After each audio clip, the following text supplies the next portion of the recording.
Почитувани, имам чувство дека Ковачевски не гледа сега во моментов,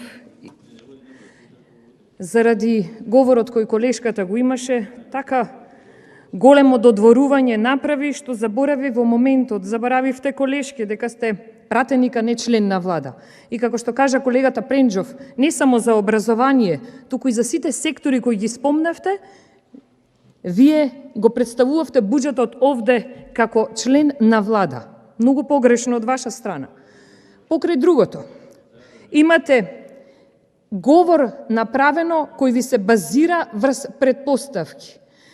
Јас лично сметам дека буџетот што треба да се изработува врз основа на искуства, а искуствата досега во годиниве изминати покажаа дека многу лошо се справувате со финансиите, впрочем, нели и ние имаме денес покрај она енергетска криза, покрај економската криза, покрај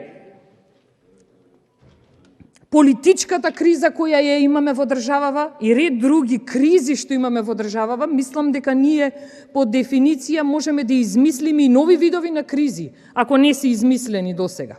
Но што се случува?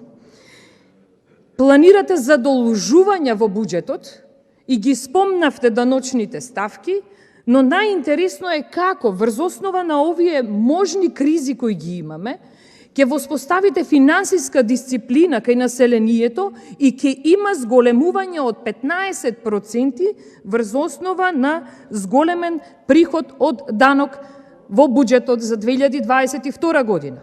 Колешке, рекет 1 правевте, рекет 2, рекет 3, сега дури и рекет на населението ќе се прави во период на криза, само за да се задоволат потребите на оние кои се во влада, а вие за жал не сте меѓу нив.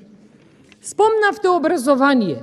Јас еднаш ви имам кажано, повторно ќе ви кажам, тоа што ВМРО ДПМН го направи во делот за образованието, вие не можете ни да го искречите.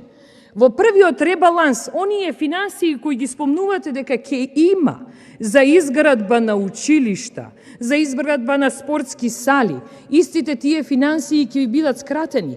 Каде се финансиите, колешки, од законот од позајмените 21,5 милиони евра?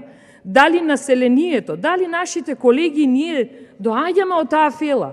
Дали тие имаа квалитетни обуки пред да се спроведува фамозната концепција на вашата експертка за образование Мила Царовска? Но јас само ќе ве поздравам и ќе ви кажам, убаво е, бидејќи Зоран Заев вети ќе си го земе Филипче за заедно да одмараат, па да си ја земе и Мила Царовска и да не ослободи нас од сите тие притисоци и спреги кои ги прави во ова општество, господјата Царовска. Благодарам. Контрреплика, пратеничка